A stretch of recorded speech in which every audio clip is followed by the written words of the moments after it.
RM Sotheby's is the world's largest collector car auction house by total sales. They are the preeminent market maker of high-quality collector cars and collections, regardless of size or complexity. By working in partnership with the Sotheby's team and its network of 80 offices in 40 countries, RM Sotheby's has established the largest client network of any collector car auction house in the world. Join the RM Sotheby's family by connecting with one of their car specialists at rmsotheby's.com or contact me directly at gstanley@rmsotheby's.com. LLC TLC is here to save you money on all of your vehicle purchases. LLC TLC will permanently register your classic cars in Montana to avoid any annual renewal fees. As your registered agent, they will handle everything for you so you never have to step foot in Montana. And as a listener of this podcast, LLC TLC is offering 30% off your entire package. Simply go to llctlc.com/classic or mention this podcast when you contact LLC TLC directly. Hey, it's Greg Stanley, and welcome to another episode of the Collector Car Podcast. Thanks for joining me as always. Now, before I get to the A to Z collector car values, I do want to cover a few things. So if you're watching online, I'm pulling up RM Sotheby's website. Just a couple of announcements here. There's a sealed bid going on. It's selling December the 16th through the 18th. And it's apparently the most perfect 1971 Mercedes-Benz 280 SE 3.5 Cabriolet. I can't remember the specs, but it's like super low mileage, unrestored, probably the most perfect one out there. And we believe it's going to bring a pretty big number. And then after that, we have Arizona on January the 24th, 2025, the Scottsdale sale. And then some big stuff is coming up here. We have the W196R, the Mercedes Monza Streamliner. Now that is being sold February the 1st, 2025. That will be a world record, I'm sure. The estimate is north of, I know it's 50 million euros. I believe that equates to $58 million.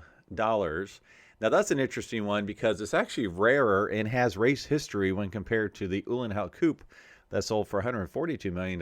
So, this one, the estimate is north of $58 million. Some people say it's going to go over 70. That's my bet. I'm going to put it at $75 million. Some folks are even saying it's going to break $100 million. So we will see. And then after that, in Paris at Retromobile, that auction, February the 4th and 5th of 2025. That's where the big Le Mans winning 250 LM is going to sell. Now that estimate, I don't remember off the top of my head. I want to say it's around 30 million euros, which puts it somewhere, $35 million. That will be a very interesting one because you can make the argument that it is one of the most significant Ferraris ever, if not the most significant, because it won Le Mans. And then after that, Moto Miami. So the remainder of the Indianapolis Motor Speedway Museum's cars are being sold at Miami. And I bring that up because that is February the 27th and 28th. If you would like to consign your car to this incredible auction, time is running out quickly here. We only have until, I believe, January the 22nd, and that includes seeing the cars in person. So if you want a car specialist to visit you or they need to book a flight, please reach out to them quickly, rmsotheby's.com. You can go check out any of the specialists or reach out to me directly at gstanley@rmsotheby's.com. All right, now for this particular episode, we're going to talk about interesting, cool cars, and I decided to make it kind of fun, just A through Z. Now, there are not cars for every letter of the alphabet, so I'm not covering 26 different cars. Now, I do not have one for Y, and you're going to say, well, what about Yugo? Well, I couldn't find any valuation data on Yugo. So, yes, there is a car brand that starts with Y, but no valuation data. So, I don't have any for the letter Y, Z, I think U, X. I think those are the four, if I remember correctly. So, we're going to kick it off just like you did in kindergarten with the letter A. So for this one, we have a 2005 Acura NSX. If you're watching online, all my pictures will not equate perfectly with the cars I'm talking about. They might be a year off, but it will be the correct model. For this one, it is the correct year. So the one I'm showing online is pretty cool because it's serial number 1 for 2005, and it had extremely low mileage. So from a valuation perspective, latest 1 year, This surprised me. These are up 25%. Number one, Concours condition, $295,000, up 25%. It only surprised me because these went on such a tear for such a long time. They had kind of flattened out for a little while, but now they seem to be going back up again. And 2005 is the last year. It's where you no longer have the pop-up headlights. It's the exposed headlights, which is a beautiful look to it. I think it's a really stunning car. What's interesting is, pop-up headlights are very hot right now. So any of those pop-up headlight cars, I know there's a dedicated following for those. All right, the next car we're going to look at begins with, you guessed it, a B. So this one is a 1955 Bentley Continental R, Type R Continental, 4.9 liter. The one I'm showing online is absolutely stunning from a sale earlier this year. No, actually, this one's coming up in our Paris sale, 2025. All right, so this one is flat. So this kind of speaks to the trend going on right now in cars from the 50s. Most of them are down, but this one is flat. So number one, Concours condition, $2.75 million. What's interesting, if you go down to number four condition, which is fair, at $1.1 million, the fair cars are actually down 21.4%. So that speaks a little bit to the best continue to sell, the best continue to bring the best money, the most money, whereas the ones that might be a great model, make, mark, if it's not in great condition, it does not sell as well. People are really seeking out the best of the best out there, and that is reflected in this Bentley. All right, next we're going to go to the letter C. All right, this one was a little tougher to find. I wanted to find something that might speak to more modern trends, so I picked a Cadillac, but not just any Cadillac, the 2015 Cadillac CTSV two-door coupe. This is the supercharged 8-cylinder, 556 horsepower. Now the picture online I'm showing is from 2019, our Fort Lauderdale sale. But what struck me as interesting on this particular car is it's flat. Number one, Concours condition, $61.1 thousand. It's actually flat for all conditions. Now these get a massive spike. I can't remember off the top of my head. I think it's about a 25% increase if it is a manual car. The one I'm showing online right now is a manual car. You see the 3 pedals as well as the short shifter. Now, if you transition this into a wagon, the prices get really stupid. You're lucky to find one under $100,000 if it is a wagon. So flat right now. This is definitely a future collectible. They went up tremendously over the last year and a half, 2 years. So it looks like there's a little correction going on. But I would keep your eye on the Cadillac CTSVs. All right, next, D. Now, this is an interesting one. Datsun. I decided to pick the 280 ZX. Now, the one that you're watching online is a little different. It's the 2+2. The prices I'm going to give you are on the two-door coupe. I've always loved these. They haven't been universally loved, mostly because they lost a lot of their performance, their sportiness, becoming more of a GT car, more cushy and more luxurious option. So this one's interesting. Number one, Concours, it's up 25% to $74,000 now, but all the other conditions are down. Number two, in excellent condition, is $31,000 minus 1%. Number three is only $12,000, down 18.5%. Which, again, best of the best is bringing big dollars. What's interesting, though, if you think of number two in excellent condition, those are typically cars that would win the local car show. It takes a while for you to find any flaws with a number two car. They're not Concours perfect, but they still are some of the best examples you'll ever find, and it's half the price of a number one Concours condition car. I just find that pretty interesting that going from a number one to number two actually cuts the price in half. All right, next. Let's see. What do we have next? Oh, yes, we do have an E. E is for Edsel. So for this example, I picked a 1958 Edsel Citation, two-door convertible. Now, let's see. This has the V8, 410 cubic inch, 345 horsepower engine. And these are very, very cool. The pictures I'm showing are from Hershey Fall of this year, 2024. This one surprised me quite a bit. If you think of Edsels in 50s, I think aging demographic who are selling these cars. So I would expect a depressed price. But for this particular example, number one Concours condition, $67,000, up 20% the latest 12 months. Number two condition, $55,000, up 20%. Basically, all of them are up 20%. For fair conditions, only up 15.3. So this one's really bucking the trend when I think about next generation transition, what people like. I often said if you desired a 1957 T-Bird, you're probably selling that 1957 T-Bird at this point because you're liquidating your collection. So it's just interesting that we have a 58 Edsel Citation here that's up double digits no matter the condition. All right, next let's go to F. Now we're going to go to Ferrari. And again, another example that surprised me. So I am showing a 1966 Ferrari 330 GTC. Overall, V12 Ferraris from the 50s and the 60s have been soft, slightly declining over the last year or so. So I picked this one because as I judge at car shows, I'm hearing more and more about how these are just such great drivers. They're underappreciated. And then I looked at the valuation.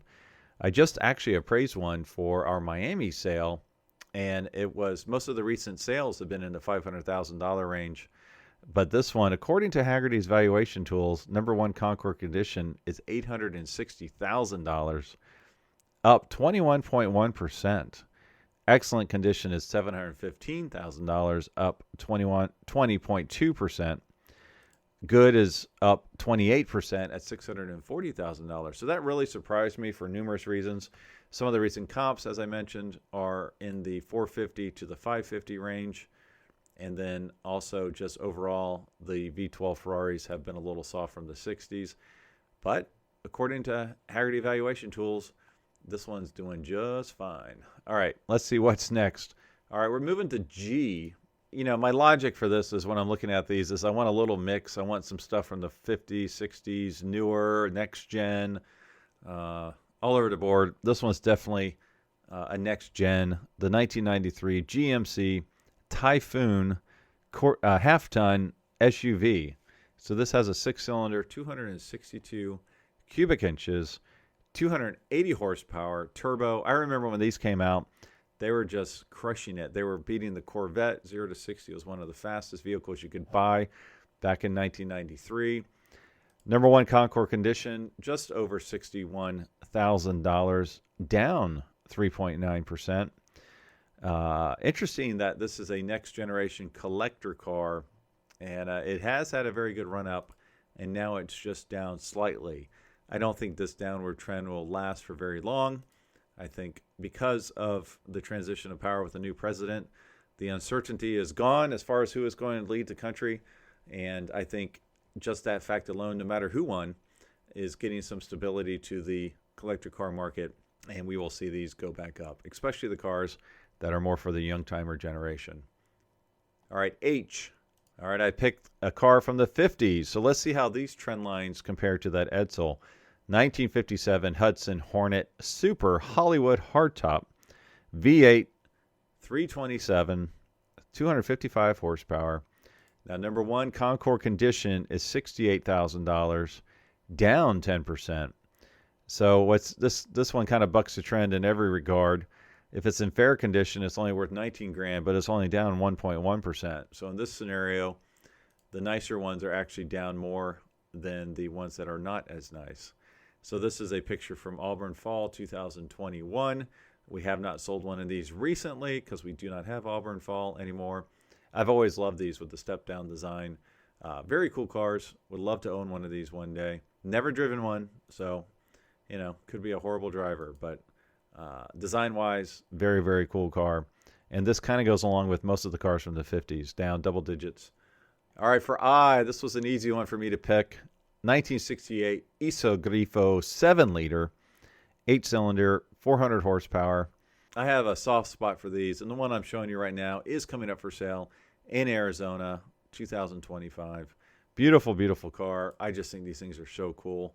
They're designed really well, athletic. They have American drivetrain, two-seater. most of them, I think all of them have, no, that's not true. Some of them have a Ford engine. Most of them have a Chevrolet engine. And then they transition to the big block, which is what this is. All right, number one condition, $774,000, down 2.4%. It's actually down for every level of condition, even in fair condition, $375,000, down 15.9%. So beautiful car. It will be interesting to see how these do in the future. I don't really see any downside for these cars except for availability of parts, but just a stunning car. This is one of the ones I would love to have in my garage one day. I did drive one at Arizona, one of the big block ones about 4 years ago, a white one that was unrestored, manual, and I just had a blast driving it for a test drive for a client. Just a really, really cool car. Let's see if I can remember my alphabet here. All right, after I, we have J. So we're hopping here to Jaguar. So for the Jags, I really wanted to check out the most iconic Jaguar. That's the Series 1 E-Type from 1961, the 3.8 liter, the flat floors, the all that kind of stuff that we're used to hearing. Because I've heard some rumblings out there. People really want stuff they can drive, not necessarily stuff that just looks good and maybe is rarer. And so I've had a couple clients that switched out of Series 1s and they wanted the 1.5 or the 2 because they don't want the flat floor. They want the leg space, So Jaguar made those changes because people didn't like driving them. They wanted to get it updated so it's more comfortable, more enjoyable. And, we like them because they're rare, but then when you actually own the car and want to drive it, you kind of want the other version, the later version. So number one condition, $330,000, down 2.4%, down in every condition. The one I'm showing is actually a gorgeous British racing green with green interior, right-hand drive. I didn't even notice that until this picture. Beautiful, beautiful car. So this British car is down just over 2% in Concours condition. All right, next we're moving to K. I did not have as many options for K.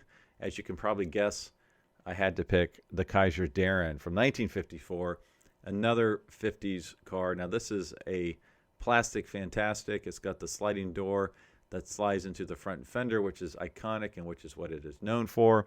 This is a little six-cylinder, 161 cubic inch six-cylinder with 90 horsepower. Number one condition, $148,000, flat year to date, and it's flat for all different conditions. Excellent, $93.6 thousand. Good, $78,000.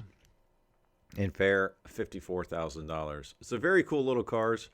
Flat year to date, 1950 for Kaiser Darren. Something else I decided to check out on this, when it was flat, I thought, well, let me look at a little bit wider, longer time frame. And so I went to the 3-year mark. And for 3 years, this is down 14.9%. It was worth $148,000. I'm sorry, it's worth $148,000, but over the last 3 years, it's gone down 14.9%. So it just shows that downward trend is slowing to where it's been flat the latest 12 months. All right, next is L, one of my favorite cars in the whole world, 1998 Lamborghini Diablo SV. So you've got the V12 in the back there, 510 horsepower. Now these have definitely been on a tear for a long time. A lot of different reasons. One of them is the young timer folks are going after these in a big way. This is one of the iconic, quote unquote, analog cars. Other reasons, people like the Countach, but they realize the Diablo is a much more enjoyable car to drive. So latest 12 months, get this, the Diablo is up 60.2% in number one condition, just under $600,000. In number two condition, up 64%, just under $500,000. Number three condition, $318,000 and up 55.9%. So these have just been on a tear for such a long time. Such an iconic car. It is a much better car than the Countach, but it's still made in Italy in a time frame when quality control wasn't the best. So even when new, they were questionable. But man, they are gorgeous. All right, next, moving to M, the 1969 Mercedes-Benz 280 SL, two-door convertible. It's got a six-cylinder in it, 180 horsepower. These are just such beautiful and iconic cars. The one I'm showing is red with black interior. This one is coming up at our Arizona sale. It must be a perfect car because the estimate was really high up there. I don't remember off the top of my head, but it was well over $150,000. But this reflects it in the valuations here. Number one condition, $244,000, up 24% latest 12 months. This one honestly surprised me. Number two condition, up 28.9%. And the only negative as far as condition goes, number four, fair condition, is actually down 6.9% at $48,000. So that's a huge swing from fair condition to Concours condition. You're talking almost a $200,000 swing based on condition. But that's what it would cost you to get it restored into Concours condition. So this is a stunning example we have coming into Arizona. If you're interested in one of these, check this one out, rmsotheby's.com. All right, next I have a Nissan GTR 4N. Now, the one I'm showing pictures of online is the Nismo version, but the one I'm talking about from a valuation standpoint is the 45th Anniversary Gold Edition, 2016. So this has the six-cylinder, 565 horsepower. Now, these are quite iconic, and some people see these as used cars, 2016, which I can see that, but they're holding their value very, very strongly. So number one condition, $112,000, but it's down 5.9%. Number two condition, $94,000, down 6%. So yes, a fairly new car, but the depreciation has slowed, and I think these will appreciate in the coming years. So get one of these while you can. They're beautiful cars. I know that they're not to everybody's taste. I absolutely love them. I think they're gorgeous. I would love to put one of these in my garage. All right, we go from N to O, 1972 Opal GT. This one I find pretty funny. They're cute little cars. They kind of look like a miniature C3 Corvette. I have a friend of mine that has one, and he did some work on it, and he sold it for like 20 grand. I'm like, seriously? You can get 20 grand for an Opal GT nowadays? For the longest time, really nice ones were 10 or 11 grand. But the valuation tools show that these are worth more than I thought. Number one condition, $36.1 thousand. I guess you should say $36,100, up 9.7%. Fair condition, they're still down at just under $7,000, but still up 6.2%. So it's interesting. I think this might reflect in the fact that so many cars have gotten so expensive. Folks are taking the cheaper cars that are still kind of cool and working on them and enjoying them, which is driving the price up. So this one has to be a really slow one that I'm showing an example of. It's an automatic, one of these little cars. The one I'm showing was sold in 2019 at our Elkhart Lake sale, I believe.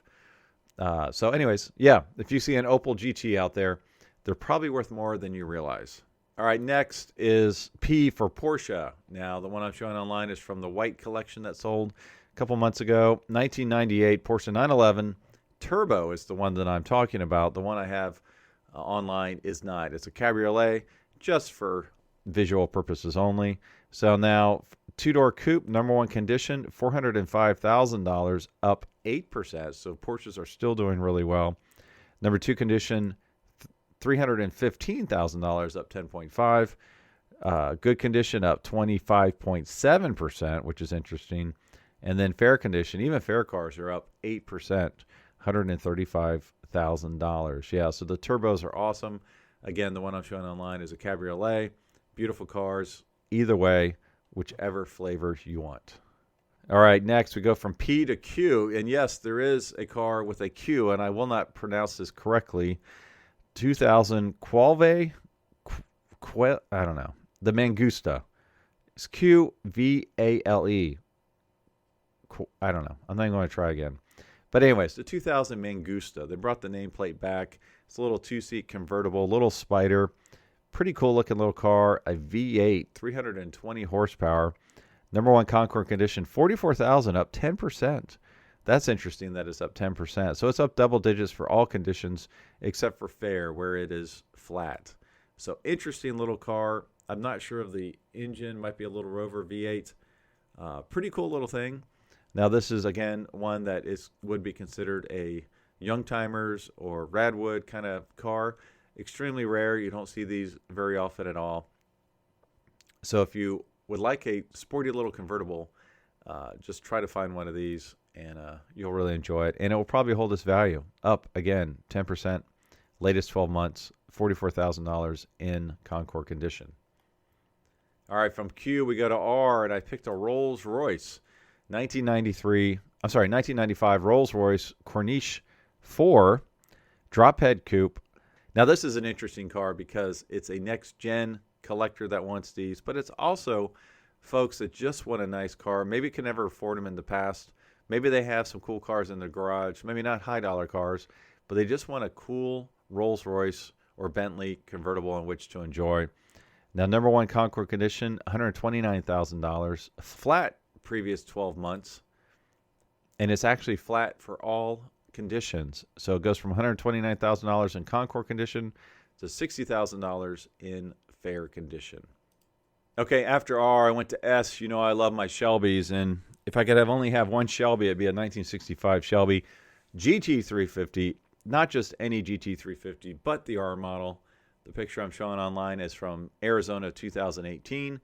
Sotheby's hasn't really sold a lot of the R models, quite a few of the street models, but these are just fantastic cars. So R models, number one condition, $1.1 million, flat. These are flat in every condition. So it goes from $1.1 million down to $700,000 for one in fair condition. These are true animals. You've probably seen the headlines for a few of them. The Flying Mustang, Ken Miles, R model that he raced. There's a famous picture of it. Airborne at one of the races. Mika sold that, I believe, twice for around $4 million. But that is one of the super early ones that has significant race history with Ken Miles attached to it. So that was a world record price. And I believe it sold for like 4.2, and then it went down the second time it sold for like 3.8 or something. So incredible, high provenance on these cars. Definitely blue chip collectibles. They've been flat for a number of years now. Other than the one-off Ken Miles cars, they typically sell around $1 million for the ones in number one Concours condition. All right, we go from a Shelby, and I apologize for the picture, to a 4Runner. So the picture I'm showing online is from Auburn Fall 2015, and it's a ratty-looking 4Runner. We just don't sell a lot of these at RM Sotheby's, so I use their database because usually the pictures are just unbelievable. So this one's just representative of the one I pulled the data on. 1989 Toyota 4Runner SR5. Great, incredible, awesome sport utes. I actually have a 2014 FJ as my daily driver, which I absolutely love. Those will show up in the database at some point. I hope to have another 4Runner as my next car to replace the FJ one day. I just think they're fantastic. So 1989 4Runner, number one Concours condition, $42,000, up 5%. Good luck trying to find one in Concours condition. If you do see one, grab it, because I don't think any of these Toyotas from the 80s and 90s, whether it's a pickup truck, a car, whatever it is, anything you can find that's in mint shape with low mileage, grab it, because I don't think it will ever go down. Excellent condition, up 5.1% at $35,300. Fair condition, $5,600, still up 5.7%. All right, let me get you a better picture here. So we're going from T, I don't have anything under U, so we're going to V for Volkswagen. I picked a 1979 Volkswagen Super Beetle. Last year of the cabriolets, I believe, in the U.S. Now, number one Concours condition, just over $71,000, down 15.5%. And actually, they're down 15 point something percent for every condition. Number two condition, $51,100, down 15.7. Fair condition, you can get one for just over $10,000 and down 15.4%. I would love to have a Beetle one day. I don't know that I'd love a cabriolet. Sure, why not? But I would rather have a hardtop, honestly, just to have that classic Beetle air-cooled rear-engine car buzzing around. I would absolutely love to have one of those. All right, we're going to keep it with top-down options here for our last car. I'm sorry, not really a car. The Jeep Willys Jeepster. Let's see, 1951 Willys Jeepster. And the Hagerty database is called a two-door Phaeton convertible. I guess technically it is. I always think of Phaetons at 4-door, not 2 doors. I've never been a big fan of these. I just know they're super slow. Build quality is questionable. I guess they're kind of cool. I don't know. It feels like it should have a top on it. So number one condition, $47,000, and it is flat. Remaining conditions are all down anywhere from 3.5% down to 22.9% if it's in good shape. Fair condition is $11,100. So big swing there from $11,000 to $47,000 in number one condition, but you can never restore one for that kind of money. So yeah, they're interesting. They're cool. I think this kind of goes with the whole 50s. Cars are a little soft right now. Not sure if they'll come back. I guess next time I should have some brass era cars and some older stuff. There's just not a lot of valuation database on those types of cars.